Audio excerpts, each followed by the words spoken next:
I wanted to open it up here. I don't know, what time is our class close? 40.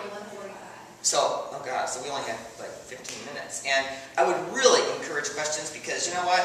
I mean, I bet that a lot of you folks don't know anyone with AIDS and have never been able to ask someone with AIDS and a queer guy any kind of questions. And you're not going to embarrass me. I mean, I've done this a lot. So, and I'm a complete stranger, so, you know, don't hold back.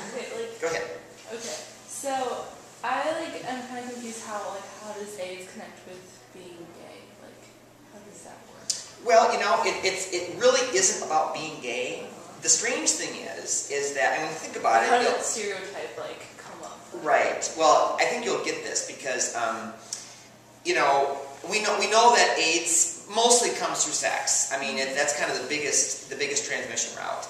And, you know, wherever the virus came from, and they really haven't completely figured it out, where it actually came from. Some people think it came from a monkey in Africa, and that a travel agent, a flight attendant, talk about stereotypes, right? A flight attendant, which is kind of the problem, this will answer your question. A flight attendant gets bit by a monkey, or some kind of thing happens there, and so he's the first person.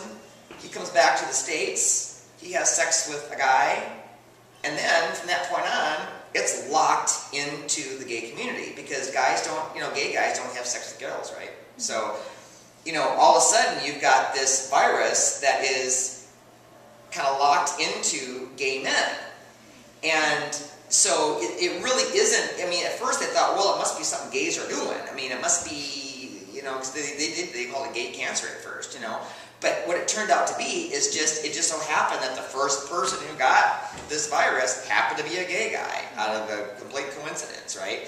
And he gets AIDS, or he gets this virus unknowingly, of course. It's like back in the 70s, I think they trace this back to. So, he gets the virus and it gets locked into the gay community. So that's the first community that really gets smacked by it, and so we get really hit by it hard. And I mean, eventually it spreads out because IV drug users then, and then it gets into the blood supply, and we got things with people that are hemophiliacs, and then for a while they were getting it. So it really kind of then dispersed. And the interesting thing is, or not interesting, is actually kind of it was really shocked me. But right now in the world, the leading cause of death between women 15 to 44 years old is AIDS. And it is also, it's not only the leading cause, I mean, it's the leading cause of death, period. So any illnesses, I mean, breast cancer, all the rest of the stuff, I mean, AIDS is the number one thing.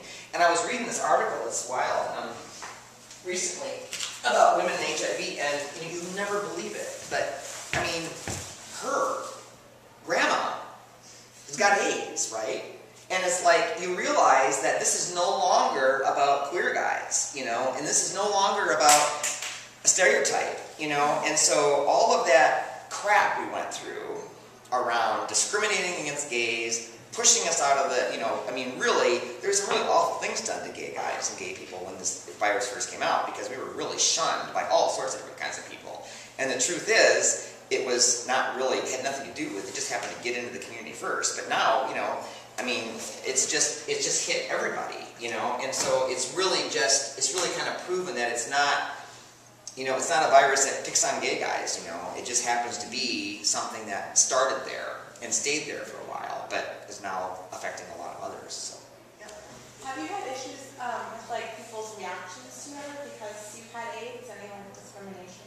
Well, yeah, and I would say the most, the hardest discrimination I got was from my dad. When I found out that I had AIDS, when I thought I was gay, and that was when the trouble started, he just went ballistic about it. I mean, he just cut me right off, and I hadn't talked to him since I was 18. I mean, he would not return my phone calls, he would not, a letter, nothing, I mean, he was just completely, I don't want to see you anymore, you're not my son. And we had a really interesting conversation, actually. I'd like to tell the story. So this last conversation we have, my dad says, well, how do you know? How do you know you're gay? I mean, have you ever had sex with a woman? I mean, do you know? And I said, well, no. Well, then how do you know? And I said, Dad, let me ask you, let's turn the question around. How do you know you're not gay? Have you ever had sex with a guy? And boom, boy, that just, set him off, But the truth is, it was the same kind of question. For me, when you know that you're gay, it's not because you've tried both and you like this better, It's not that simple. It's something that's deeply ingrained in you, and you just know it as much as you know that you're straight. It's the same kind of thing. It's just the opposite end, So my dad kind of couldn't see it. He was kind of involved in Christianity. He was a Christian, and he was, all this kind of stuff, which to me was like, are you listening to yourself here? This is not Christian behavior as far as I'm concerned, But he just couldn't see it, and so he cut me off. Even to the point, at one point, years later, when I became positive and had AIDS, my brother, who is 2 years younger than me, he was always kind of trying to get us back together, and because my brother was close to my dad, and so at one point, my brother said, you know that Steve, he was just diagnosed with AIDS, and my dad says, well, he's getting what he deserves. That was it. So, to me, that was the most difficult discrimination kind of thing. When I went into St. Vincent de Paul, which is a Catholic organization, before they hired me, I said, listen, this is the deal. For one thing, I'm on disability and I can't work that much. And the reason I'm on disability is because I have AIDS. And I was kind of bracing myself for the reaction, But, they have completely embraced me there. I can have any schedule I want. They work with me. If I'm not feeling good one day, I don't go in. These folks that I work with have just been phenomenal. I've had absolutely no discrimination whatsoever from the least likely place. So it's one of those things that, you just don't know. Do your medications allow you to live till you're expected? Well, they say that. Someone of my age right now who's been ill as long as I have been. I can live into my 70s, maybe even more.